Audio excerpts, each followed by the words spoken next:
In this question, I will teach you step by step on how to find the median of a group data.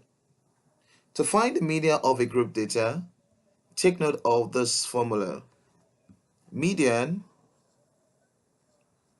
of a group data is equals to L. L represents the lower class boundary of the media class.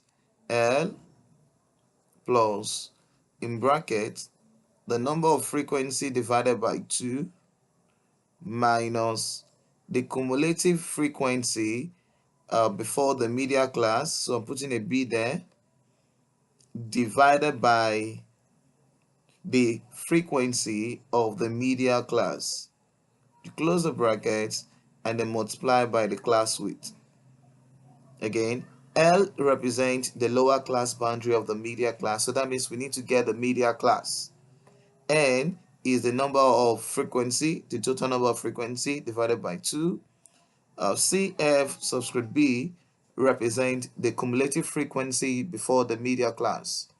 F subscript M represent the frequency of the media class, and C represent the class width. So let's start by getting the media class. To get the media class, we need to get the sum of all the frequencies. This is 3 plus 5 plus 9 plus 12 plus 5 plus 4 plus 2. When you add up all of this together, we get 40. So the total frequency is 40. So let's get the media class. To get the media class, the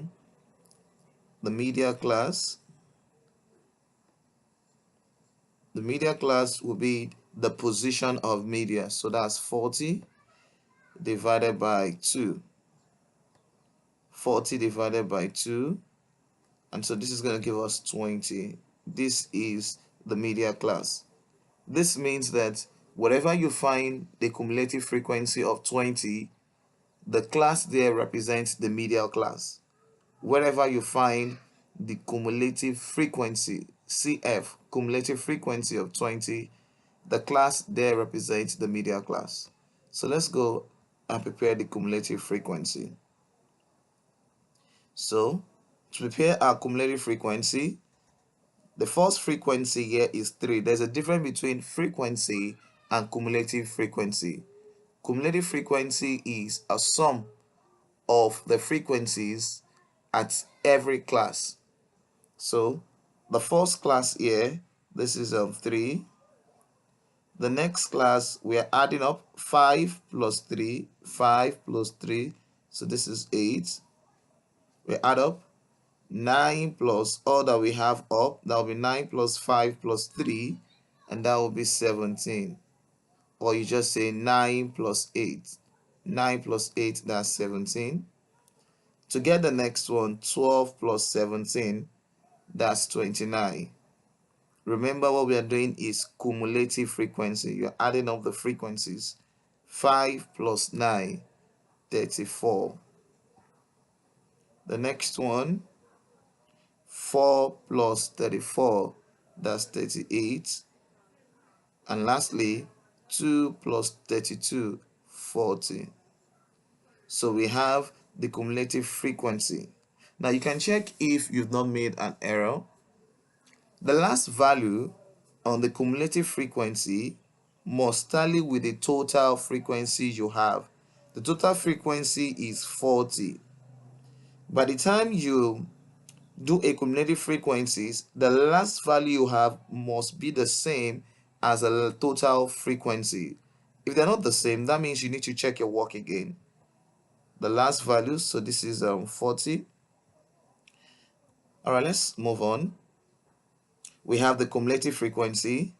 Now remember, we have the media class to be the 20th position.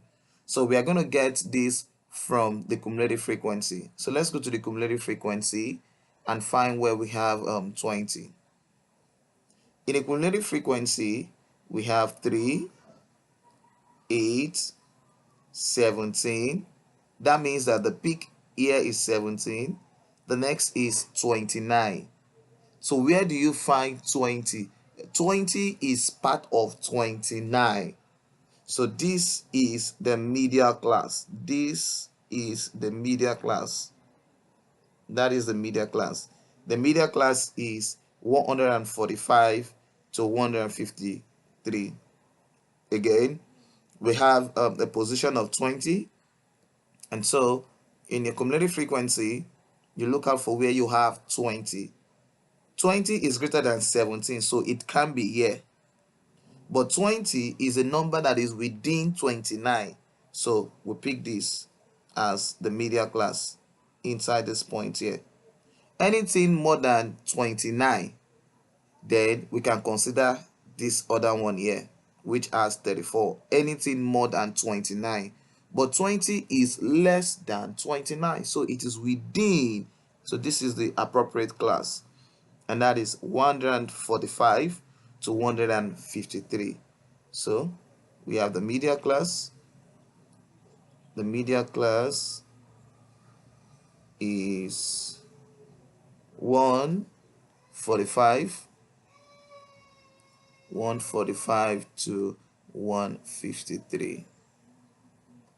Okay, so let's get the lower class boundary of the media class. In this formula, remember we said L represent the lower class boundary of the media class. But I think I should use this opportunity to tell you how to find the class boundary. So let's get the class boundary of all the classes we have.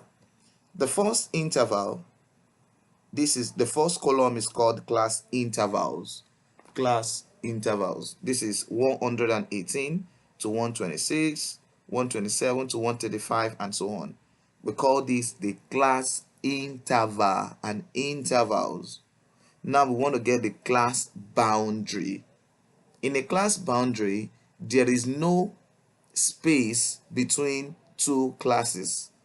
But here you will observe that the end here is 126. The beginning of the next class is 127. There is a space. There is a thin line in between them.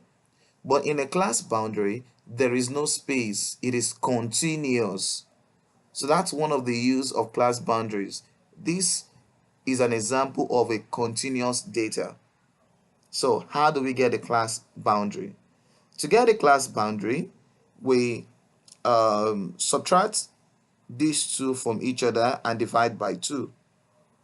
127 minus 126. 127 minus 126, and that is 1. Someone else could have done 136 minus 135, and that's still 1. The idea here is the right diagonal. I'm using the right diagonal principle.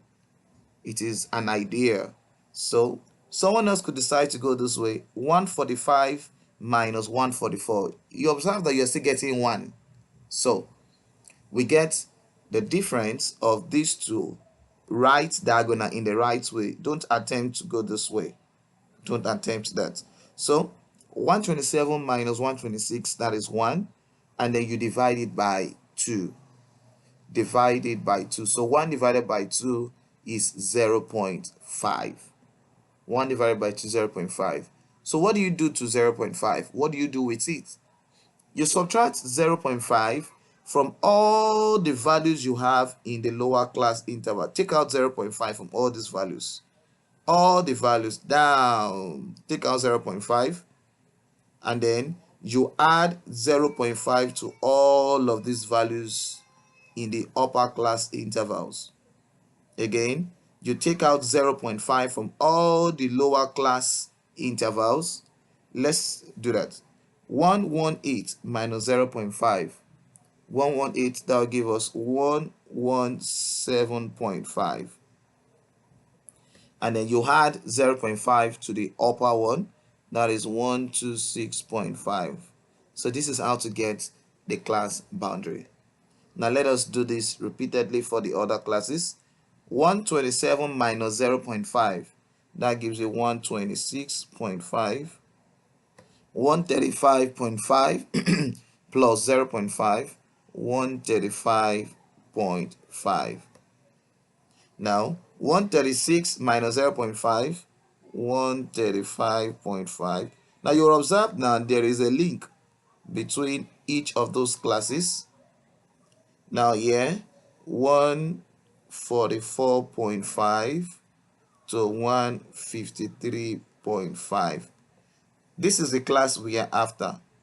And so we already have the lower class boundary, that is 144.5.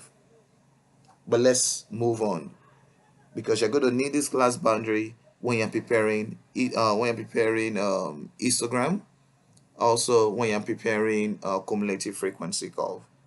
So let's move on. We're taking out 0.5 from 154, and so that's 153.5 to 162.5. You add 0.5 to all the upper class intervals, and so this will be 162.5 to 171.5, and lastly 171.5 to 180.5. So this is what you do in order to get the class boundaries from the class intervals.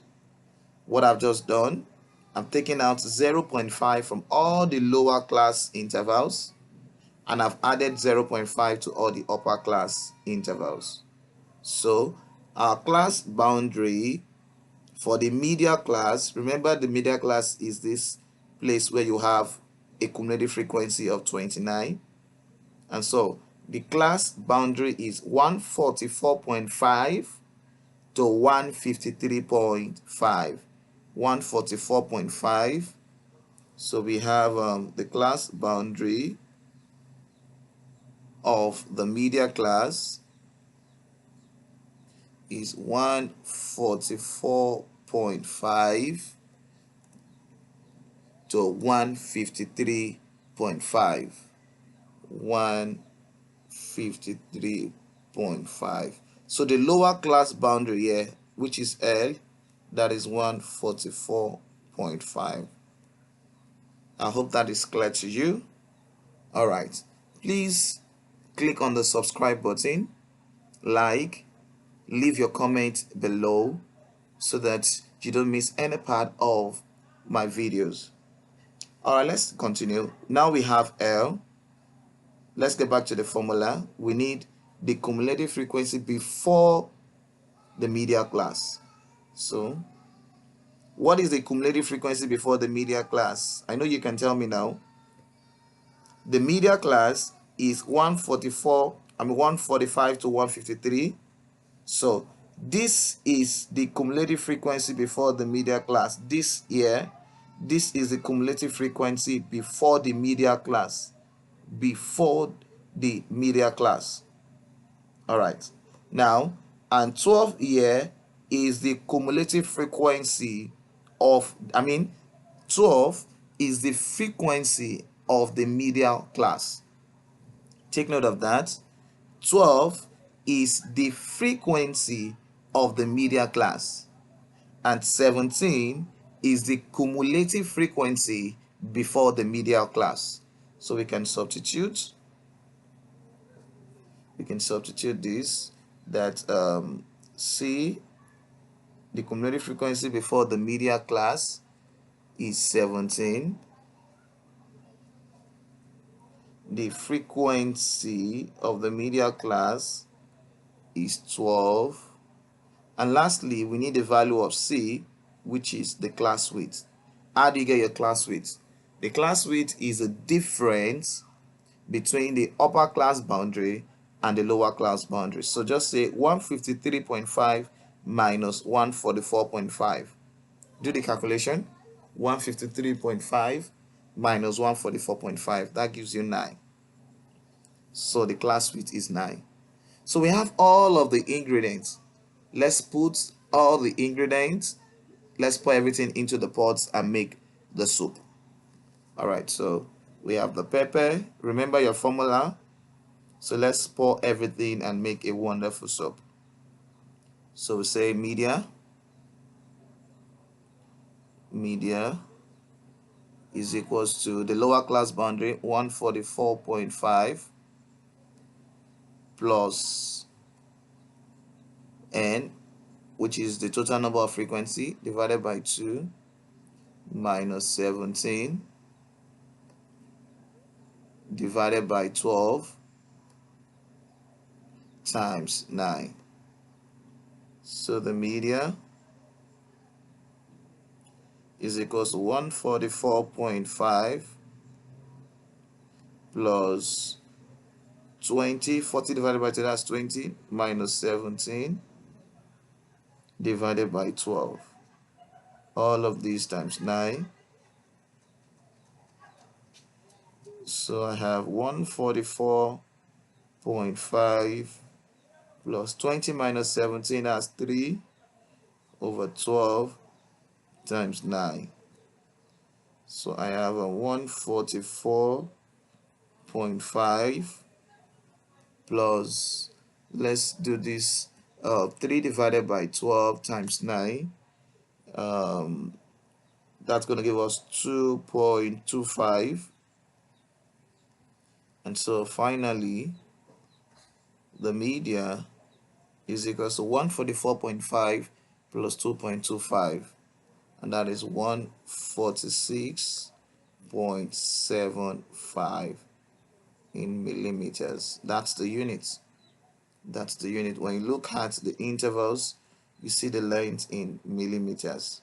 So a media is equals to 146.75 millimeters.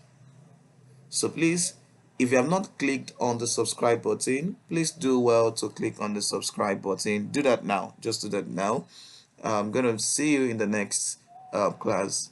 Please drop your comments in the comment section so that I know those areas you still want me to talk about.